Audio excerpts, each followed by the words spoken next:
Hello, everyone, and welcome to the Brian Ramacco podcast. I have with me today a Terry Tucker, someone with a lifetime of wisdom here. And he's also a cancer survivor, and we're going to talk a little bit about his story and some lessons that he has to share. I'm going to let him introduce himself. Hi, and welcome. Well, Brandon, thanks for having me on. I'm really looking forward to talking with you today. As you mentioned, my name is Terry Tucker. I am from the United States. I currently live in the state of Colorado, but I grew up on the south side of Chicago, one of the larger cities here in the U.S. I'm the oldest of three boys. You can't tell this from looking at me or from my voice, but I'm 6'8" tall and actually went to college on a basketball scholarship. After college, I moved home to find a job. This is long before the internet was available to help people find employment. Fortunately, I found that first job in the corporate headquarters of Wendy's International, a fast food chain here in the US, in their marketing department. That was the good news. The bad news was I lived with my parents for the next 3.5 years as I helped my mother care for my father and my grandmother, who were both dying of different forms of cancer. Professionally, as I said, started out at Wendy's, and then I went to work for the hospital that cared for my father and my grandmother. Then I made a major pivot in my life and became a police officer. Part of what I did there was I was a SWAT hostage No negotiator. way. Yeah, that was a lot of fun. After that, I started a school security consulting business, coached girls' high school basketball when we lived in Texas. But for the last 12 years now, I've been, as you mentioned, battling this rare form of cancer, this rare form of melanoma. And then just finally, my wife and I have been married for 31 years, and we have one child, a daughter, who's in the military here in the U.S. Mm. So, for the cancer, you mentioned rare form of melanoma. I wrote a book on chronic pain, musculoskeletal pain, and I put a chapter in there for cancer. And my early beta readers, some of them were like, this chapter on cancer comes out of nowhere. And like, why did you put a chapter on cancer in the middle of a musculoskeletal pain book? And it's because, and hopefully it'll save people's lives. Do you have an idea why I put a chapter on cancer in a musculoskeletal pain book?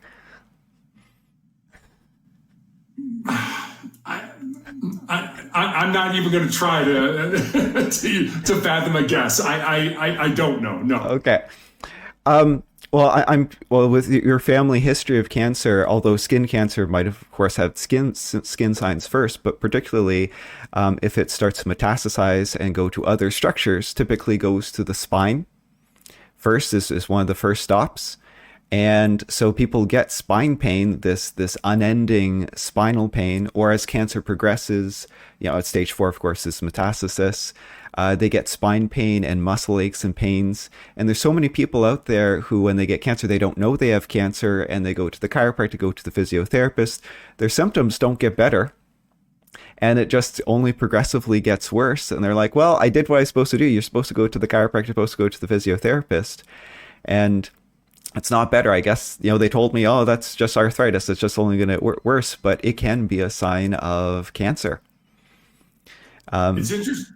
It's Yeah. interesting you would say that. So one of the women that was on, I'm currently on a clinical trial drug for tumors that I have in my lungs. And there were three of us at the University of Colorado that were getting this drug. And we were getting our labs at the same time, seeing the doctor at the same time. And so we figured out who we're doing the same thing. And we were getting scanned. We were getting CAT scans every 6 weeks. I mean, so we were getting CAT scans. And the woman kept saying, I've got this spot in my back, that it really hurts. And, I can't, and the doctor was, palpating it, was, feeling it. And the scans were, and he was like, there's nothing there. I don't feel anything. There's nothing showing up on the scan. But interestingly that you say that, she eventually ended up having a tumor that wrapped around her spine and her aorta, and it eventually killed her. They were not able to get it under control. I had a patient who only came for one visit. So I it's hard for me as a doctor to know that someone's not progressing or not getting better if they only show up once and then disappear, because the sign of cancer is that it's not getting better. Right. If I have a patient that isn't getting better within a week or so, I'd be starting to question things. But yeah, it turned out, I heard from a friend of a friend that she died like 6 months later. And it's like, oh, why didn't she come again? What could I have done differently? Well, I didn't see her again. But yeah, it's this pain that only progressively gets worse, doesn't get better with treatment with a chiropractor or physiotherapist, or just progressively gets worse and worse and worse. And that's a sign that you need an MRI or a CT scan to get a look at that area to make sure that you don't have a tumor. The other possibility, of course, is that you don't have a good physiotherapist or chiropractor, and they're just doing the same treatment week after week. Right. Yeah, you never know. Right. Actually, it's so your battle, because you wrote a book trying to share some of the lessons from this battle. I think, right? I think I have the name here. Sustainable Excellence, 10 Principles to Leading Your Uncommon Extraordinary Life. Now, is that more inspired by your battle with cancer, or more from the half dozen jobs and careers you've had over your life? Yeah, I guess both, to be honest with you. I mean, I wrote it, unfortunately, my cancer started out on the bottom of my foot. And, that's why it's a rare form of melanoma. Never in my life did I sit out in the sun with my feet trying to tan the bottom of my feet at all. This is just a rare form that has nothing to do with sun exposure, that appears on the bottom of the feet or the palms of the hands. And it progressed over the years until 2020. I ended up having my leg amputated because of the cancer. And during the time I was healing, probably that 4 or 5 month period there, that's when I wrote the book. I'd had pieces of it out there, but I had the time and I hadn't started on any kind of chemo or clinical trial drug. So I was clear, my mind I didn't have that sort of fog that was associated with the different drugs. And so that's really when I wrote the book. And Brendan, I never wanted to write a book. I never started out to write a book. And there's sort of an old joke that says, when we talk to God, it's called prayer. When God talks to us, it's called schizophrenia. So God never said write a book by any means, but enough people started to appear in my path that were like, you should write a book, you should write a book, you should write a book. And I think I'm smart enough that when that happens, that I need to pay attention to sort of that message that's coming through. And that started me down the path to writing the book. Mm-hmm. For a lot of people, for myself, it's sort of the same way. I intend to write 3 books because I think that's the content in my brain that I could share with people. I really, really don't want to write any books. I really didn't want to write the book, but I feel called. I need to write this book for people.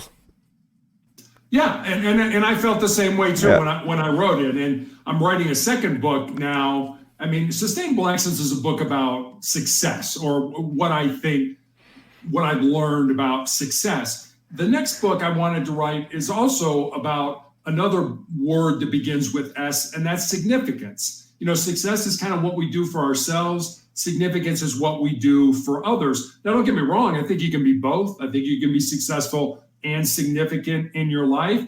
But I just felt that this second book needed to be more about how to help others, how to really get in there and make a difference in other people's lives, not just sort of sit on the sidelines and try to convince yourself that you're actually playing in the game, so to speak. It's interesting, as I interview people who have a message to give people, a lot of them align with a movement in healthcare, particularly among medical doctors. And it's a medical specialty called lifestyle medicine. And it's gaining traction because medical doctors realize they're basically handing out a lot of pills that are more like, sometimes they are preventative, sometimes they are curative, sometimes they're necessary, but most of the time they are just sort of symptom relief. And so they're just doling out pill after pill after pill. Okay, what do you have? What do you have? They're not really listening. They're just, okay, gas. Okay, this is for gas. This is for constipation. Oh, and then those give them symptoms. So then they get more and more drugs.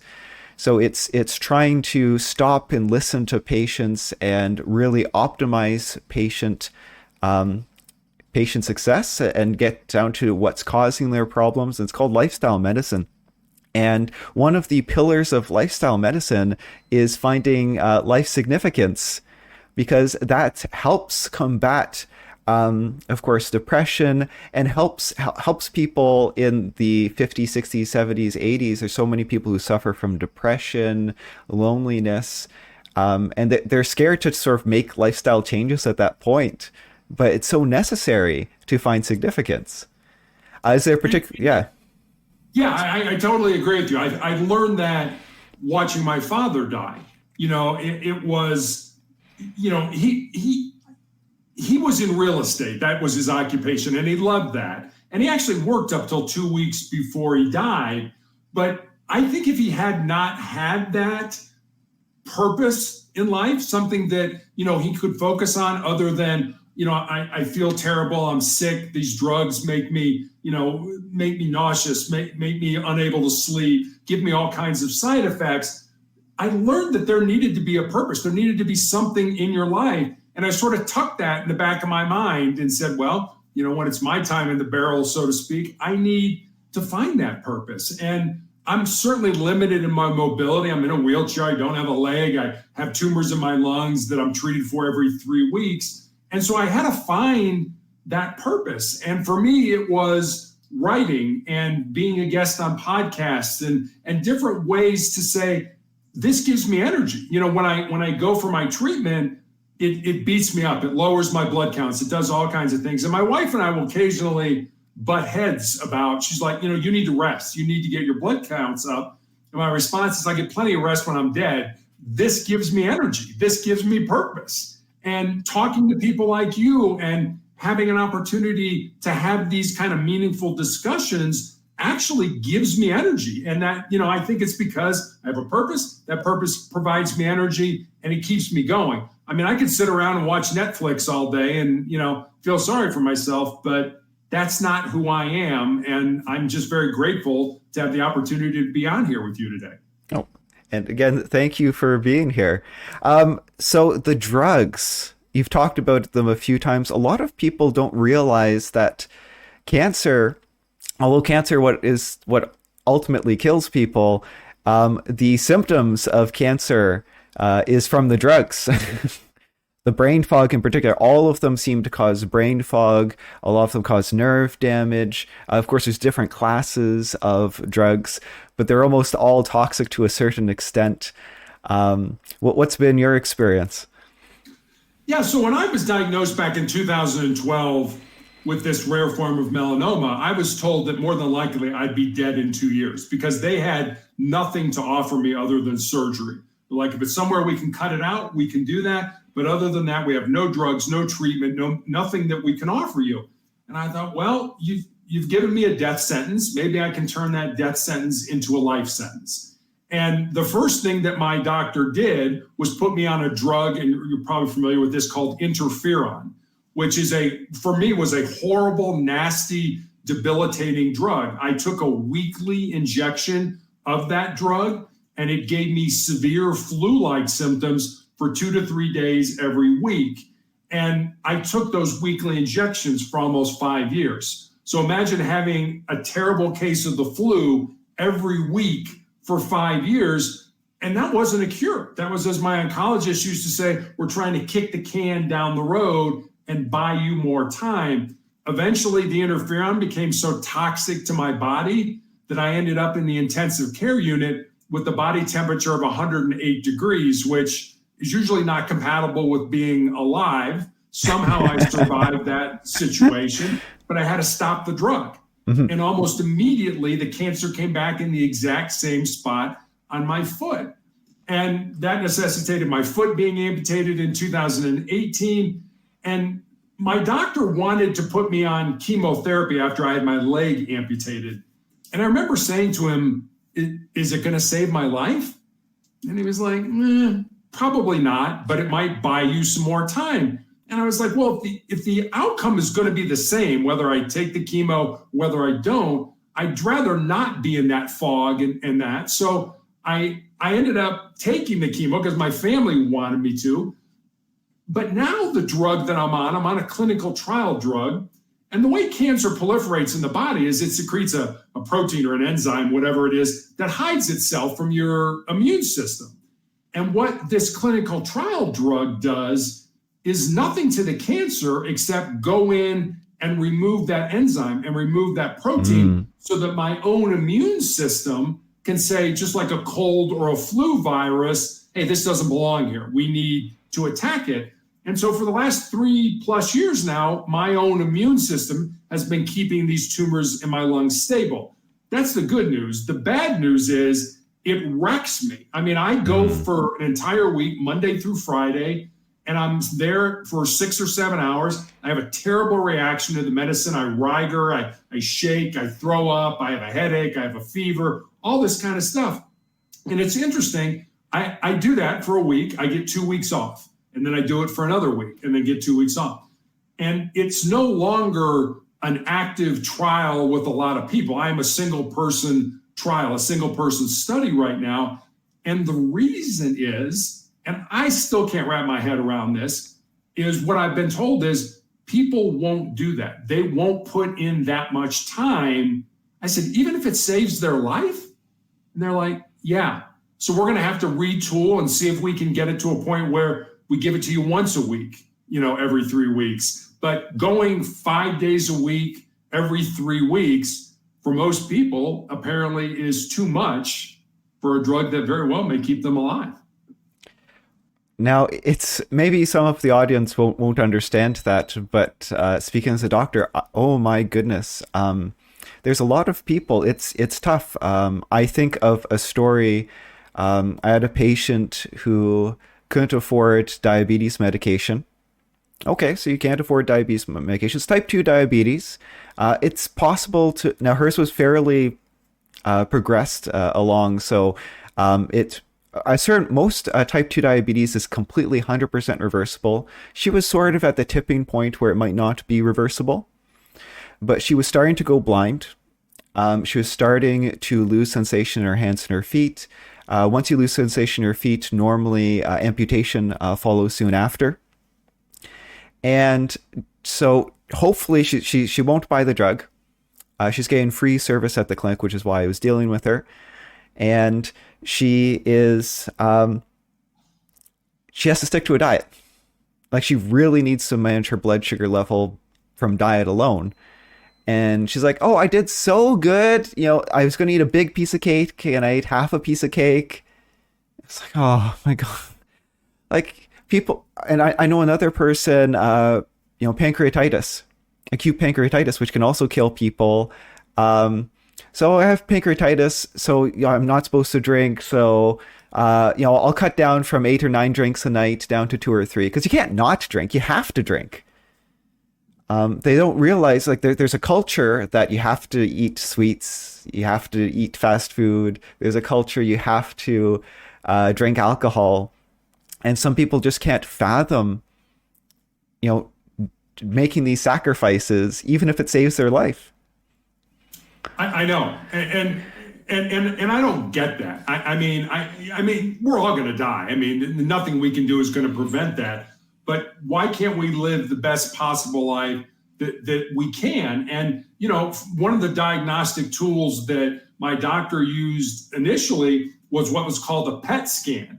And that's basically injecting radioactive sugar into your body, with the idea being that your cancer cells have a higher metabolism. They will pick up that radioactive sugar at a faster rate than the other tissues. And that's what causes them to glow on the scan. That's a real oversimplified definition of it, but it's kind of how it works. And so, it didn't take, I'm not a rocket scientist, but I was like, well, maybe I shouldn't be eating sugar. Maybe I should be cutting down on the amount of sugar that I'm eating, since cancer seems to like sugar to make itself grow and proliferate. And I'm like, so nobody told me not to eat sugar. It was just something I came to the conclusion, try to eat a more keto-based diet. And I've been doing that for a number of years and things like that. So there are things you can do if you want to do them. I mean, I could have said, no, I'm going to eat that piece of cake, or I'm going to eat, I don't eat bread. I don't eat cookies. I don't eat, ice cream. I don't eat things that I like,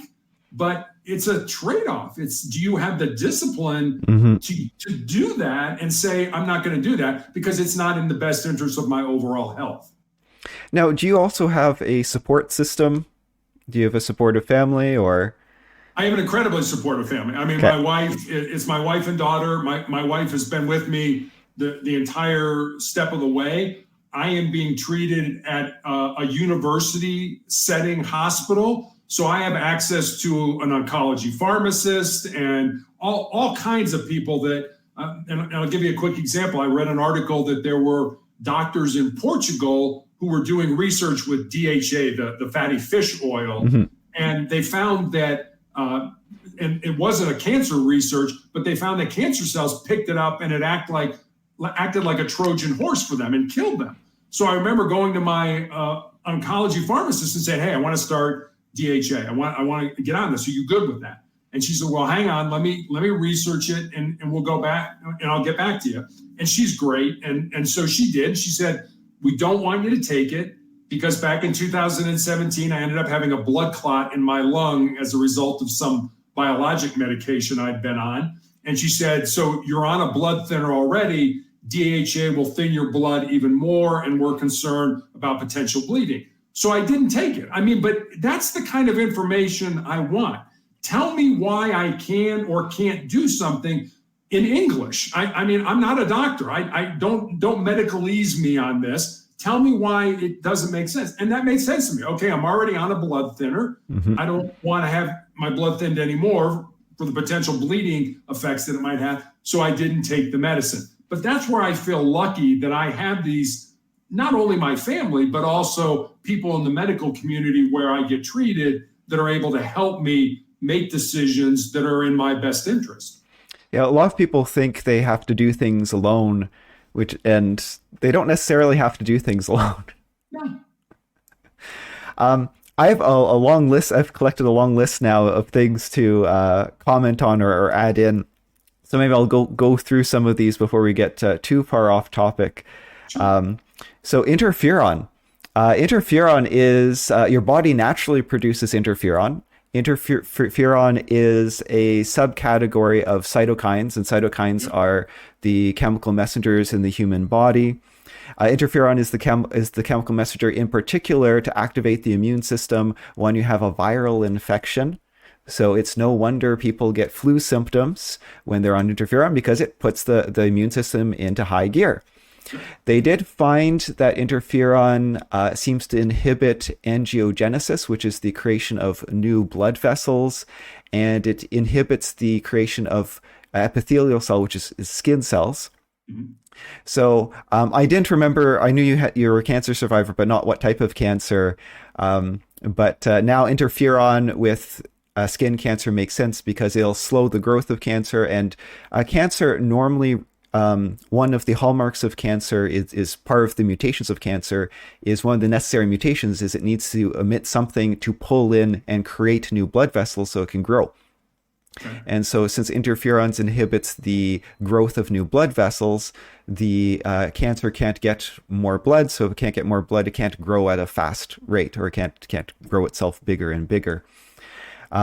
Chemotherapy, some people don't realize chemotherapy, it's basically just toxic drugs hoping it kills the cancer before it kills you, because cancer typically has more blood flow to itself. So, and it eats more sugar. As you mentioned, it glows on a PET scan because it consumes, your brain consumes a lot of sugar. And then if you look through the rest of the body, it'll just be cancer in the brain. And it really pops on one of those PET scans.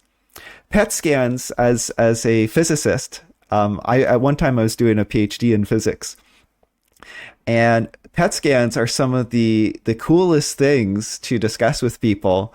So just for my audience, it sounds so sci-fi.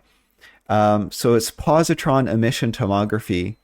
You attach something radioactive to a glucose molecule, sugar molecule, and it emits not just radiation directly, it emits positive electrons. Now, if you remember high school physics, electrons are negatively charged. So these positive electrons, they have the wrong charge. They're actually considered antimatter, not normal matter, antimatter. So they have the opposite charge. And when antimatter and normal matter collide, they annihilate each other. And you have this conservation of mass, or conservation of mass energy relationship. You had the mass of an electron and the mass of an antimatter electron, this positron, and what they annihilate each other, that mass that mass all of a sudden disappears. Well, what happens to that mass? Well, that mass gets converted to energy through the formula E equals mc squared. That M stands for mass. So many people quote Einstein's formula and have no clue what it refers to. It's the conversion between mass and energy when you have something like this particle-particle annihilation. And so you have this annihilation, and so the energy has to be released. We know how much energy needs to be released, and it gets released into two particles of light. And it needs to be two particles of light to conserve momentum. So if you remember from, again, physics, there's this conservation of momentum. So if both these things aren't traveling very fast and they annihilate each other, and light travels fast. So it's going, and light has momentum. It's actually tied in to its frequency of light, the color of light, and the energy of the light particle. And so it needs to travel. And so you can't have just one light particle going in one direction, because you have no momentum, and then you have a whole bunch of momentum going in one direction. So it splits it, so it creates two light particles going in exact opposite directions, so that momentum is conserved. Equal momentum going right as left. And typically these gamma cameras, because it's gamma photons, that's the wave gamma refers to how energetic the light photons are, the wavelength of the light. And so this gamma camera surrounds the person, and it picks up these two opposing, basically light photons, and can sort of figure out where they came from inside the body. So, sorry for that, but I thought that would be interesting to the listeners. I love this stuff, so thank you. But yeah, it sounds so sci-fi. You have Einstein, conservation of energy, mass, conservation of momentum, antimatter, matter. It's so cool. Next thing on my list is you touched on drugs for fighting cancer that don't involve chemotherapy. Now, every type of cancer is different, but there are some types of cancers that they do a trial, and they have a drug which seems to interact something emitted specifically from this type of cancer. And so then that drug can target that cancer more specifically. Some trials are stopped right away because, oh, holy heck, this drug is too effective. It's unethical not to give it to everyone. So sometimes they find these miracle drugs. There are some types of cancers that are frankly curable. If you're lucky enough to get diagnosed with one of the cancers they've managed to cure, because the drug can be so targeted at finding these types of cancers. And they're always trying to find these miracle drugs for every type of cancer. This is why cancer, I want to find the cure for cancer. Well, we've actually cured some cancers, right. But they have to cure every single different type of cancer. And that's hard. We touched on, for example, the omega-3 fish oils, which do have a blood thinning effect. They have an anti-inflammatory effect. They have a anti-cancer effect. Our body, most people are deficient in these omega-3s. We get too much omega-6s and omega-9s and not enough omega-3s. If you see a nutritionalist or a dietitian or a functional medicine practitioner, typically almost everyone gets put on omega-3s because people aren't on them enough. Typically, though, because people are deficient, it seems as though once you get more, there's a difference between supplementation and above and beyond what your body needs and just getting enough. Because omega-3 is considered an essential fatty acid. We need it to live. Mm-hmm. And a lot of people are deficient. So it's filling in a deficiency, which is why it has a beneficial effect. If you take more than your body needs, it often doesn't have any more medicinal effects or beneficial effects. A lot of people take, for example, magnesium or take zinc for example, zinc in particular for healing sprained ankle, for example, or sprained, because zinc is necessary for healing. But it turns out if you have necessary zinc in your body, taking extra zinc doesn't do anything. Taking extra vitamin C doesn't do anything for a lot of things. It is a not anti-inflammatory, but antioxidant. But so we have these drugs. So it's possible. Now she was probably doing the right thing. She read a study, but you'd have to sort of separate out whether those people were deficient or not. And yeah, I understand her concern, because if you are deficient and you put on and they already have your blood thinners, dialed in just right, it could all of a sudden drop your the coagulation factors in your blood. But there are all sorts of plants that they find that seem to have anti-cancer properties. Mm-hmm. And if you think about it, it makes sense, because we evolved eating mostly plants. Right. And if our body doesn't have to produce its own anti-cancer agents, if we're already consuming those anti-cancer agents, then we're not going to evolve to create them ourselves. We didn't evolve to create omega-3s on our own because we were naturally consuming them in sufficient quantities. So there are, if anyone listening has cancer or has a family history of cancer, there are anti-cancer diets, there are anti-cancer herbs and supplements that you can take. And these act to prevent cancer. They can act to fight cancer. In particular, often cancer cells go into this sort of preservation mode, where you have some cancer cells that don't take in the blood, almost go dormant, which is why the fight with cancer is never really over. And it's really hard to treat these dormant cells. I remember reading one study, I forget what herb it was, but there was an herb that seemed to be toxic to the sort of dormant cells, which a lot of drugs, of course, can't target the dormant cells because they aren't taking in the chemotherapy drugs and such, because they're dormant. They're not taking in a lot of stuff. So I invite people to look into herbs and anti-cancer diets, because there's a lot out there. There are supplements and things that can and have been shown in studies to help fight cancer. Anything to add?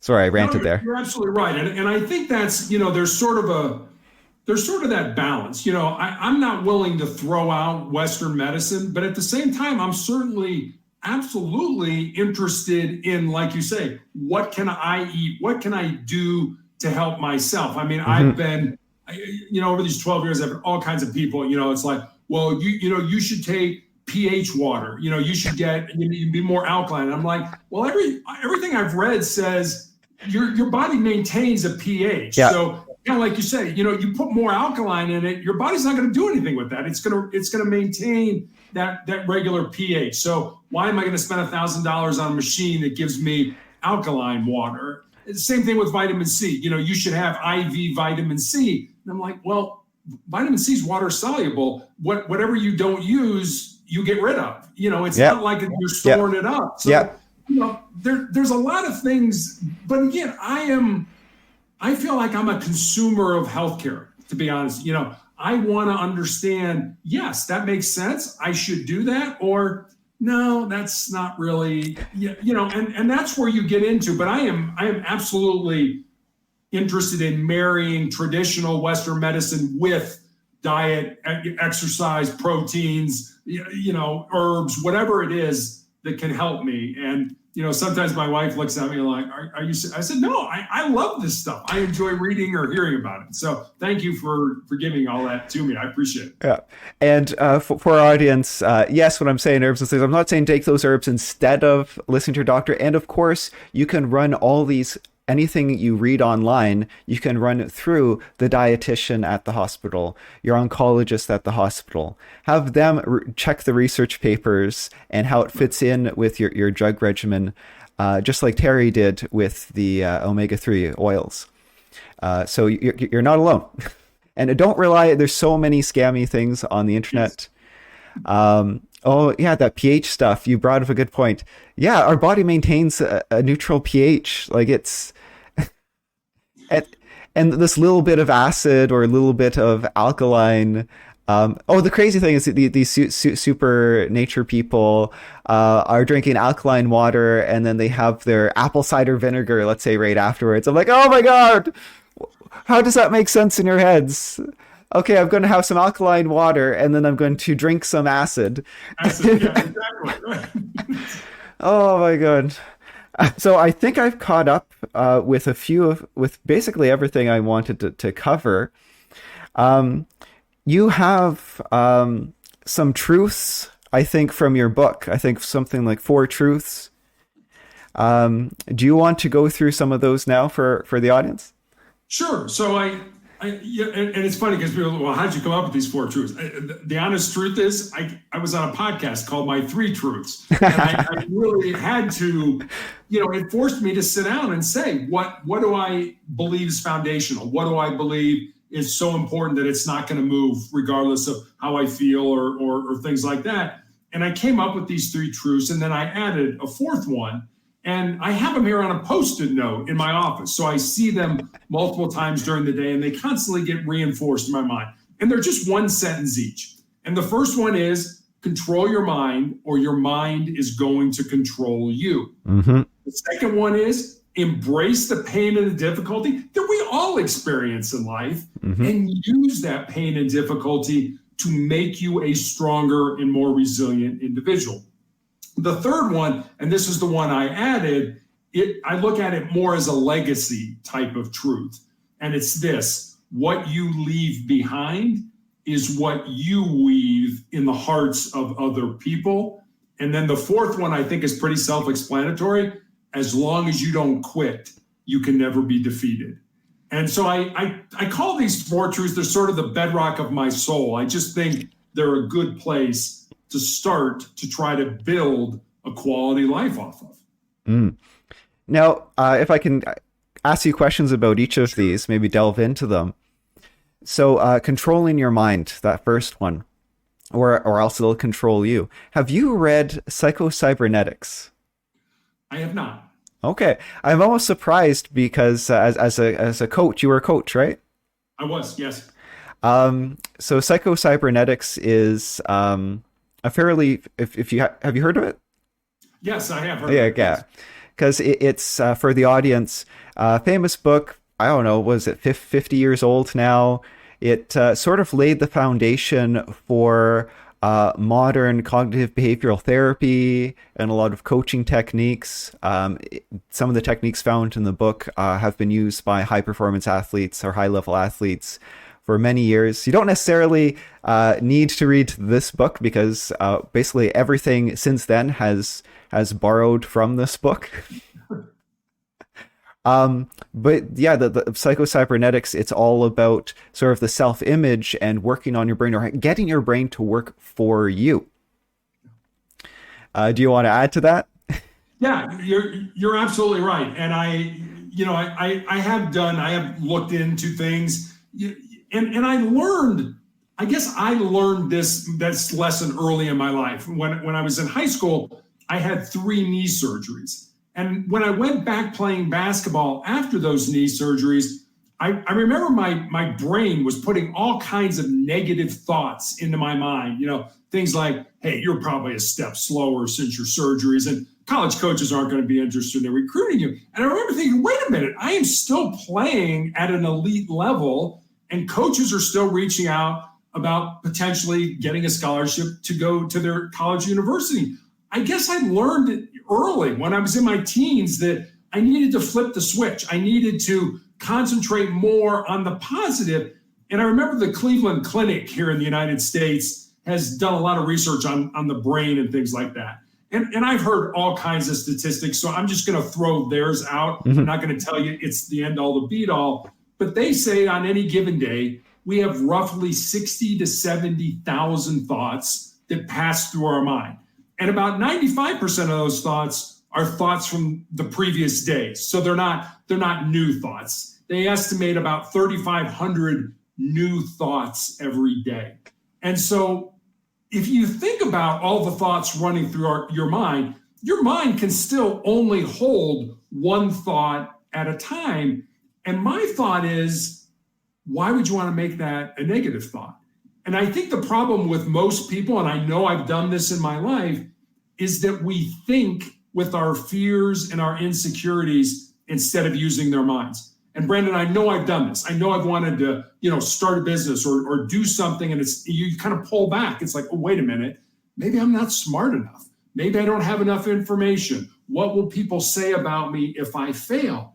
That's thinking with our fears and our insecurities. That's not thinking with our minds. And I'll end with this. A lot of times when I speak, especially to young people, I always tell them, if there's something in your heart, something in your soul that you believe you're supposed to do, but it scares you, go ahead and do it. Because at the end of your life, the things you're going to regret are not going to be the things you did. They're going to be those things you didn't do. And by then it's going to be too late to go back and do them. That's some wise advice. I often, along those same lines, I tell people, think of time as a currency. People are like, oh, that's too expensive to do that. Oh, that's too much effort to do that. Every moment on this earth is precious. You only have so much time and currency when you're young too. And it's, you could sit at home on Netflix or playing World of Warcraft. And some people get benefit from that. There's some, but you could choose what to do with your time. And going back to the control in your mind, we have this self-image, and our brain, our subconscious mind, can influence what our body is capable of. If your subconscious mind is thinking, yeah, I can't do this, my knee is damaged, I can't run full out, then when you try to chase after the ball, you're not going to be able to run full out. You're not going to be able to use 100% of your muscles. You have to imagine your muscles as strong. You have to imagine yourself, your self-image has to be one of strength, so that your brain can be like, okay, the body is working well, I'm going to go full out. Yeah. I mean, we all become what we think. And I think that's kind of what you're saying. And I remember reading about a study that was done, and I can't tell you when, it's been a while ago, where they took people and they said, okay, here's a basketball, go out on the court and shoot free throws. And if you could look at that, your brain under an MRI, there would be a certain area of your brain that would, quote unquote, light up, that would be engaged when you were doing that. But then they took people and said, okay, we want you to sit here and think about taking that ball and going out on that court and shooting those free throws. And what they found is that exact same part of your brain would light up. That exact same part of your brain would engage. So I always tell people, be very careful how you talk to yourself. And we all talk to ourselves, whether we like to admit it or not. Be very careful how you talk to yourself, because we all become what we think. If you show people an MRI of a rotator cuff tear, and you say, oh, you've torn your rotator cuff, it's torn, it's no good, they will have pain when you start poking and prodding into their shoulder, because the brain is like, oh, it's damaged, I got to protect it, and people will feel pain. With people with chronic pain, you start talking about them. Now they might have some genuine sources of pain, but they found if you start explaining people's pain, explain that pain can be influenced by the brain. On average, it drops people's pain by 30%. Really? Wow. Like, it's that big of it. Now, this was a cohort of people with chronic pain. Mm-hmm. This wasn't just people, broken arms and things like that. So if these are people who maybe they injured themselves 20 years ago, it's like, yeah, I still can't use this arm. This might be nothing wrong with that arm, but they still, in their mind, think there is something wrong. Their brain is creating pain or amplifying pain, telling them, oh, no, you can't lift that. It sends a shot of pain. People think pain equals damage. It's a protection system. So the pain system actually listens to not just chemical receptors, but stretch receptors and motion receptors. If it thinks it's to protect you, it'll make motion painful. So if your brain is convinced that motion equals damage, then it'll record movement. Oh, I'm finding movement. There's movement in the shoulder. I'm going to send out a burst of pain. And Yeah. yeah, I mean, I had that when I had my leg amputated, the phantom yeah. pain of, I mean, even now, as you and I are talking, I can feel my foot on the ground. I mean, I don't have a foot. It's gone. It's been gone for more than 4 years now, but my brain still registers that foot is there. And that's such a weird feeling for me, knowing I don't have it, but I can feel it. So I'm going to continue with the second one, maybe. So embracing pain and using it to make yourself stronger and more determined. Because a lot of people, I deal with people with chronic pain. It's almost my specialty.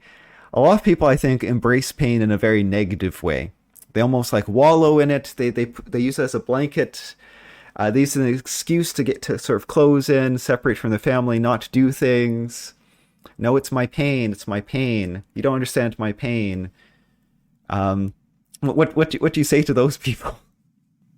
I mean, I think our brains, and correct me if I'm wrong, but I felt this in myself and from the things I've read. Our brains are hardwired to avoid pain and discomfort and to seek pleasure. So to the brain, the status quo, the way things are right now, hey, it's comfortable and familiar, and just leave it alone. But I look at this as the only way you're going to grow, the only way you're going to get better, the only way you're going to improve is to step outside those comfort zones and basically put yourself in pain, put yourself in discomfort so that you can grow, you can improve. There was an Olympic, U.S. gold medal Olympic swimmer back in the 1970s, and I'm really dating myself here, who had one of the greatest quotes that I ever heard, but it was a very simple quote. She said, "Winners think about what they want to happen.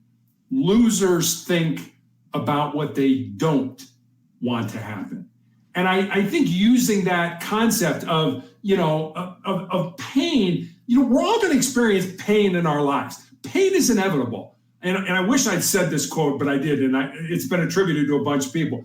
Pain is inevitable. Suffering is optional. Suffering is what you do with that pain. Do you use it to make you stronger, to make you more resilient, or do you wallow in it, like you say, and feel sorry for yourself and want others to feel sorry for you? It's a choice. I mean, don't get me wrong. Pain's there for a reason. Hey, something's wrong. There's something going on here. But like you say, those people who, I hurt my shoulder 20 years ago, and that's why I can't do things. I don't like. I'm not going to say I don't like those people as people. I just don't like that attitude. I don't like. It's like, I mean, think about a marathon runner. People say you get to a point in a marathon where you hit that wall, where I just don't think I can go on. But if you can push through that pain, if you can push past it, then your body, your brain will give you more. And all of a sudden, you've got that second wind that everybody talks about, and you've pushed past that pain and you've moved. But so many people won't push because it's your brain saying, hey, I don't like this. This is uncomfortable. This hurts. Stop this. Oh, okay, I will. And let me just tell you one more story, and I'm sorry I'm being long-winded on this, but I love this story. This occurred back in the 1950s at Johns Hopkins University here in the United States. There was a professor who did an experiment with rats. And he took rats and he put them in a tank of water that was over their head. And he wanted to see how long the average rat would tread water. And the average rat treaded water for about 15 minutes. And just as those rats were getting ready to sink and drown, he reached in, grabbed them, pulled them out, dried them off, and let them rest for a while. And then he took the exact same rats and put them back in that exact same tank of water.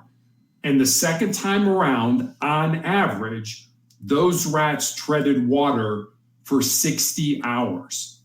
Now, think about that. Yeah, 15 minutes. It's not like, your business is going to go under or you're going to flunk a test. You're going to die. Your life is going to be over. The second time around, 60 hours, which taught me two things. Number one, the importance of hope in our lives. And number two, just how much more our physical bodies can handle than we ever thought they could. Wow. I think I'm going to add on something just before that very hopeful message about again, my specialty is musculoskeletal Sure. stuff. Those people out there now, pain is important in the early healing phases, right after surgery. Although right after surgery, your physiotherapist might have you on machine moving those knees, moving those shoulders, so things don't get stuck together. Moving is very important. But during those initial days to a week or so of healing of, let's say, a torn ligament, torn tendon, listening to your body is actually very important because your body needs things to be close together so that they can reattach them. But beyond that, you have to push the body. You have to push into pain. Now, if you don't want to do it on your own, you don't have to do it on your own. Get a physiotherapist, get a chiropractor, get an orthopedic surgeon to say, get someone who has diagnostic ultrasound imaging to look in to see what's going on in your leg, to say, oh yeah, there's their ligament's not torn, the tendon isn't torn. Like you can work into these structures and make them healthier and better. One particular problem in people with these chronic pains is tendinosis.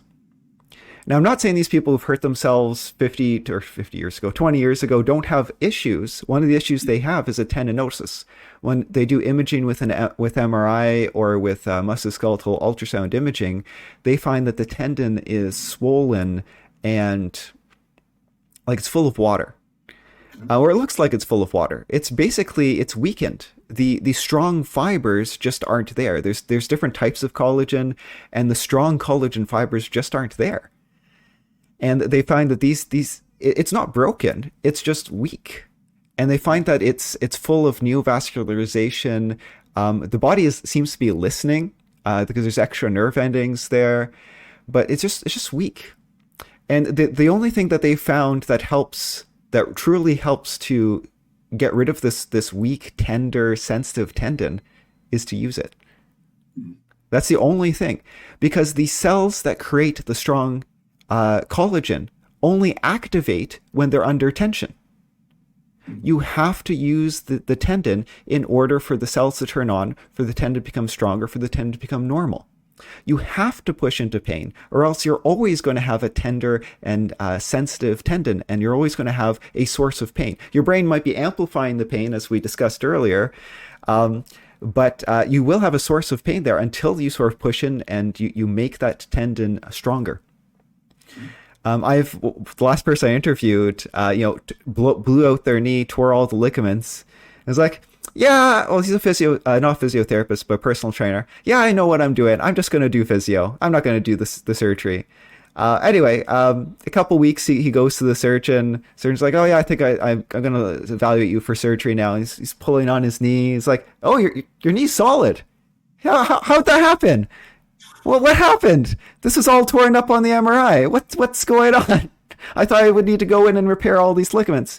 Yeah, no, I just did some exercises the body, when you do exercise, as long as you're doing it in a careful way, the body knows which way to put the ligaments, which way to put the tendons, improves blood flow so it can get the bad stuff out to bring the good stuff in, and so you can heal faster.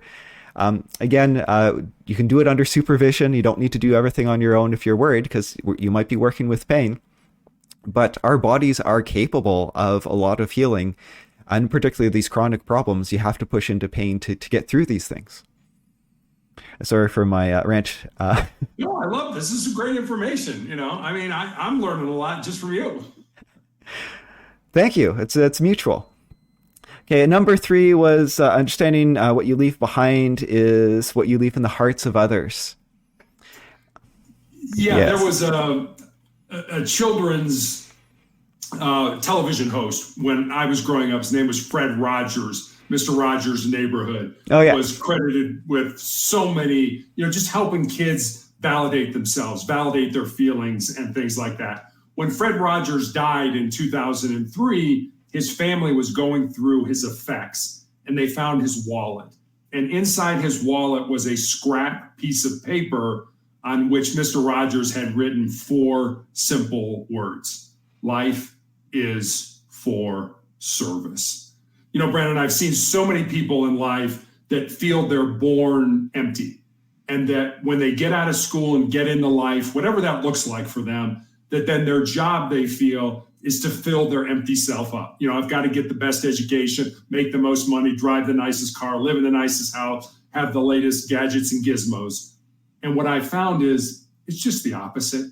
We're not born empty. We're born full. We're born with everything we need in our lives to be successful, however you define that word. We just need to take it out and use it for our benefit. So I think when you make that paradigm shift in your mind that it's not what I get, it's what I give. It's that I shouldn't be filling myself up.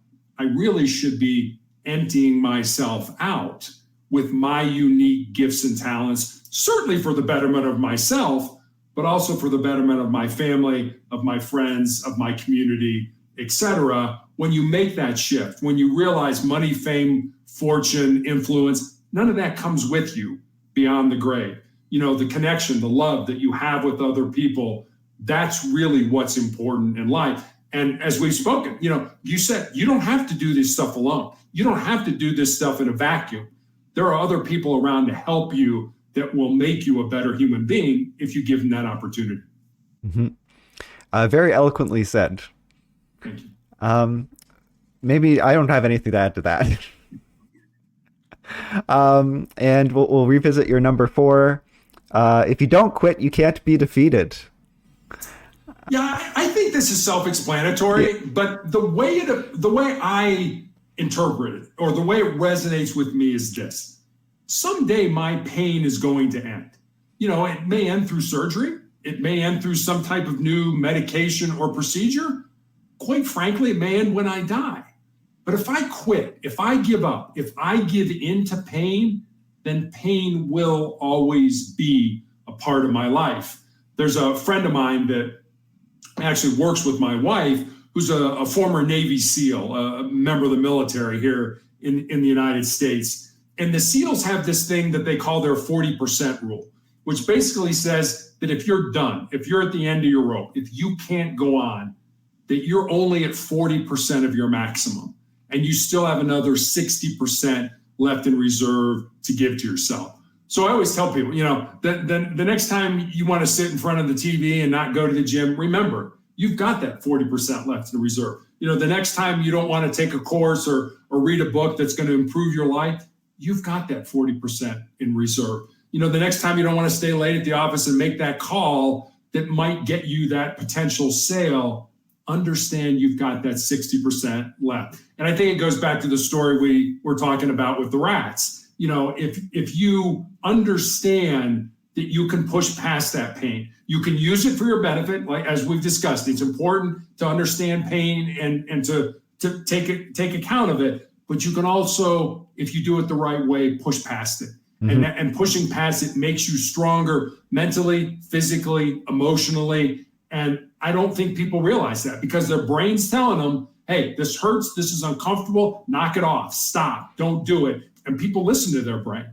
I'm not telling you when or how you should do that, but I am telling you need to pay attention to it and say, maybe I can go a little further. Maybe I can do a little bit more.